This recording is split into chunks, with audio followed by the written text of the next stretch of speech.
Good morning, friends. Welcome to Barter Farms. This is Larry speaking. I'm here going to do a Harbor Freight Sawmill adjustment for the blade guides, and it's going to be the original blade guides. No modifications done. I was asked if I could do this video, so I will. So basically, when you start this process needs to be done, one, when you first put the machine together, or two, you change vendors on the blades. So bear with me. I'm going to try to do this one-handed, and so you guys can see everything. My little grandson ain't here to run the camera for me. So say that you're change the blade and you first start out, or you get your sawmill and you first start out, you're going to worry about the right hand wheel, which is, I guess, your just idler wheel that your clutch belt goes to.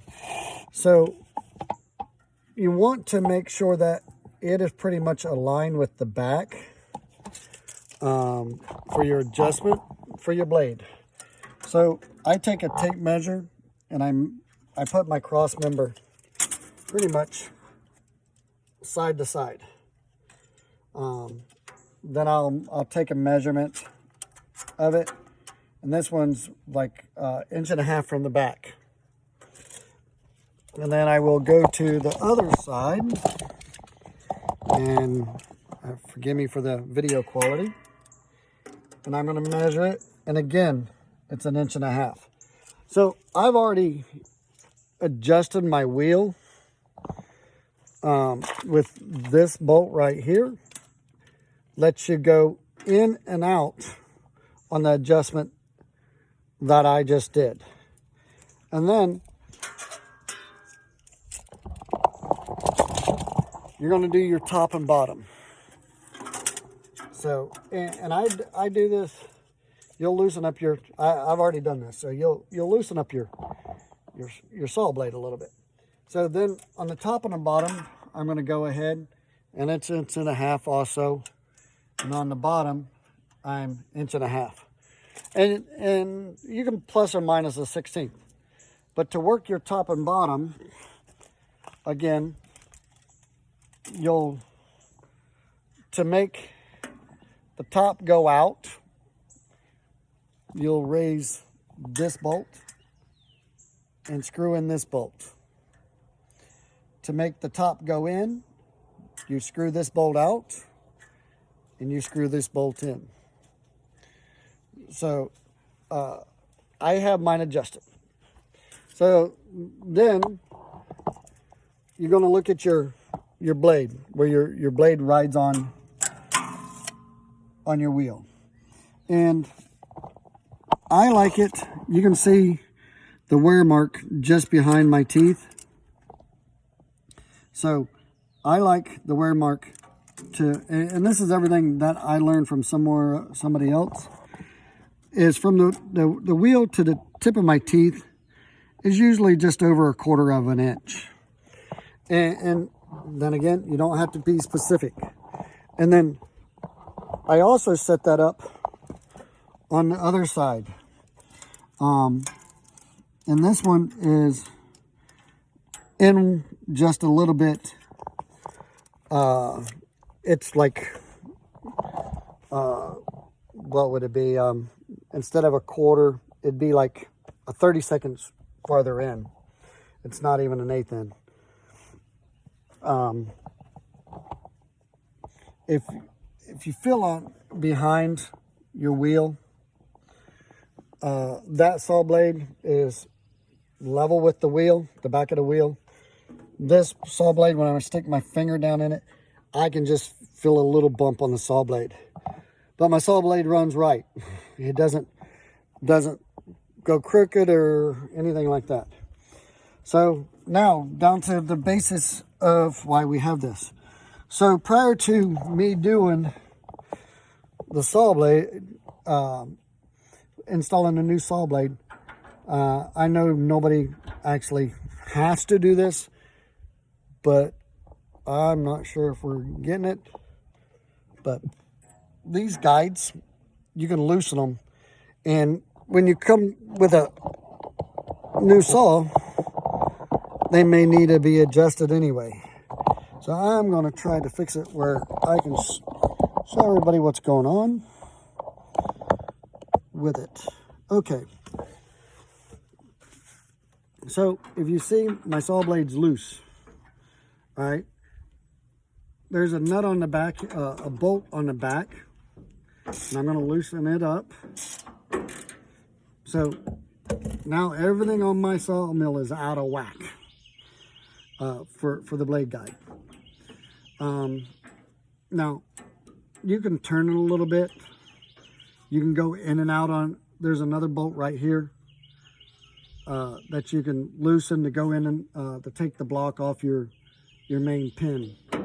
So the first thing I'm going to do is try to push this in until my roller spins freely. But there is a 1/16 of a to a 30 seconds gap behind my blade. And once I do that, I'm just going to crank this bolt back down on the back.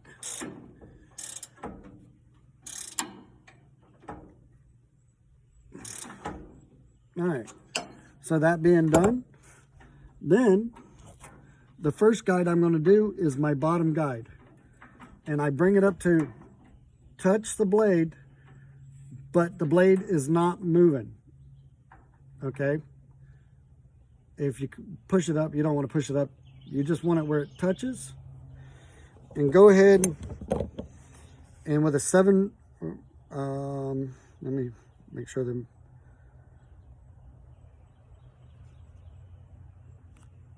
with a 6mm Allen stock, just tighten it a little bit so it's movable up and down just a tad. And then what you're going to do is just bring it down just a little bit where the guide is just like a 30 seconds below the blade. And when you tighten it, make sure that you can, both gaps on both sides are the same. So if you look from an angle, you can see that I got like a 30-second, so on both sides. That you want it perfectly level with your blade. Then we'll tighten this down pretty good. And then the next one you do is your top one. You'll bring that down. And this one's easy because it just, I had a little sawdust on it.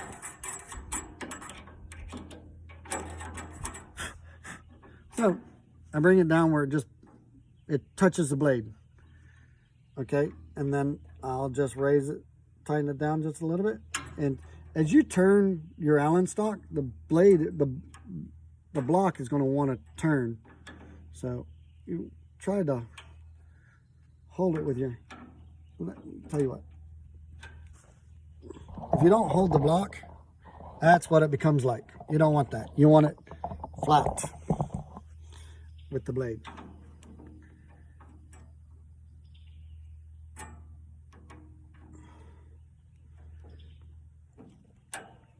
All right, so after we have it flat with the blade, we're going to rotate the blade and listen for it. You'll hear it hitting or not hitting.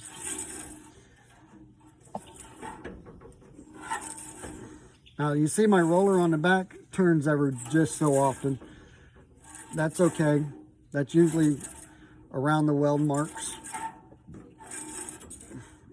And that's all there is to it. Now your blade's good and ready to go. I'm going to just make sure I got these snug. Then you'll close up everything and be safe sawmilling. If you'll hit the like and subscribe button, you should be able to get some more of my videos later on. I'm going to keep doing these. Thank you very much. Bye.